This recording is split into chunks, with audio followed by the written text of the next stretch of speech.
How's it going, everyone? Blueknight here, and welcome back to another Nickelodeon All-Star Brawl video. So it's been a little over 2 weeks since my initial video, going over everything we know about the game, with the exception of the price and the official release date, which I did not know about until after releasing that video. Nor did I realize that Ludosity was already responsible for a pretty big Smash clone of their own, Slap City.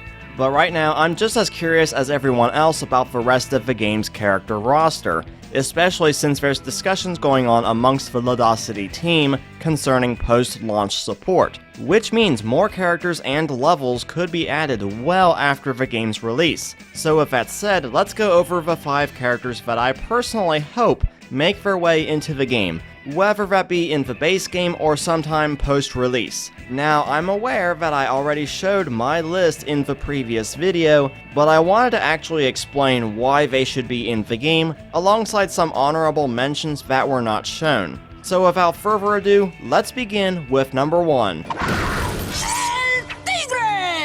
While I'm not as familiar with this show as some of the other Nicktoons on this list, but given LTgre is kind of a neutral character, not really knowing if he's a hero or a villain, essentially an anti-hero you could say, that alone would make him a bit different than the rest of the cast of characters in the game, who are either strictly heroes, like Danny Phantom, or a villain, like Invader Zim. LTgre can perform a number of different claw-based moves, as well as having extendable arms for long-range attacks. And seeing as Nickelodeon cancelled this show after just 1 season, I think an appearance in this game is definitely deserved.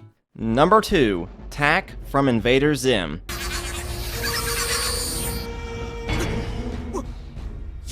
For anyone who's not too familiar with the show, this one might need some more explaining. Tack is an Urkin, just like Zim. Her one and only appearance in the show was about her wanting to steal Zim's mission, because he ruined her chance at becoming an invader 50 years prior, when he sent half of planet Defastus into a blackout due to a faulty vending machine, leaving her stuck inside of her training cell while invader tests resumed on the other side of the planet. And since this was something that was completely out of her control, she would have to wait another 70 years just to take the test again. In the meantime, she was put into a janitorial squad on planet Dirt. She escapes and tracks down Zim, tricking him with a disguise that's way more convincing than his was, and she almost succeeds in destroying the Earth. Now, some of you might say that if she gets into the game, she'll possibly just be a clone of Zim, seeing as they share some of the same abilities associated with their packs, alongside their own Sur units, Gur and Mimi, the latter being a much more upgraded version of the standard Sur unit. But I wouldn't even have a clue as to how they would even work in the game, because I'm still clueless as to what role Gur would even play. The only abilities that would be exclusive to Tack and not Zim would be that she can seemingly cloak herself to avoid detection, alongside the ability to control minds and erase the memories of anyone who's simple-minded. And I can already imagine this move working really well on Patrick, as he temporarily goes and destroys the competition for anyone playing as Tack. That would be so funny. But abilities aside, seeing her make an actual appearance would probably be a big deal in the community, because if the show hadn't been cancelled, she would have showed up in many more episodes to get in the way of Zim's conquest, which includes the unfinished episode Top of the Line, making her a main character and antagonist to Zim. Your mission's all a big lie! I'll come back and...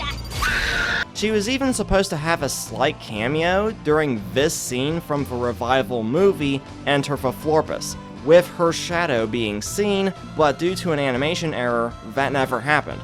They even planned on a post-credits scene for her, but that was ultimately cut because they didn't want to force Tack into the sequel if it ever happened, and that the plot would be harder to write if the idea changed with time. But still, even though she only managed to get 1 appearance in the overall show before it was cancelled, I think her being a part of this game's roster is completely deserving, especially since she's got her own theme, which is like one of the best pieces of music I've heard for this show.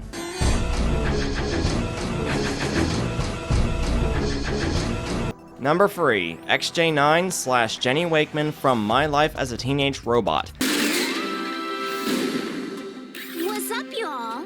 I can almost bet you guys seen this one coming, given I always make sure to bring up this show in almost every single Nickelodeon video.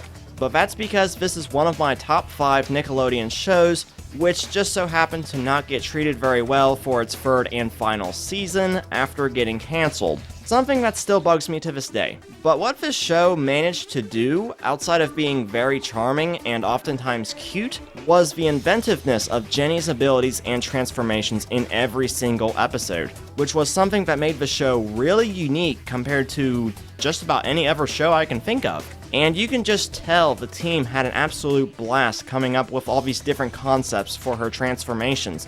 Drills, rockets, spikes, blades, lasers, even an excavator and a snowball blaster, just to name a few. It's clear that she's a character that was built for combat. And with all these different abilities just jam-packed into her character, it'd be a massively missed opportunity if she does not get in, because she's the perfect character for a game like this. And if characters like Oblina and Nigel Thornberry can get in, so can Jenny. It'll be easier if you just forfeit. Number 4, Dudley Puppy from T.U.F.F. Puppy. I know this show never quite reached the popularity as Butch Hartman's other shows, like The Fairly OddParents and Danny Phantom, which T.U.F.F. Puppy did cross over with in The Fairly Odd Phantom short, but after revisiting it in the past week, this is still a pretty good show. I wouldn't go saying it's better than Danny Phantom, but I definitely had a much better time with it than The Fairly OddParents. Hey, Bat, come here and meet the boss. Where? I'm right here! Where? Right in front of you! Ooh, for the love of Pete, Sibby! We would have been better off hiring some waxed fruit and a bag of rooks! Now, the primary reason I think Dudley should be in the game is because he's part of a Turbo Undercover Fighting Force, or T.U.F.F. for short.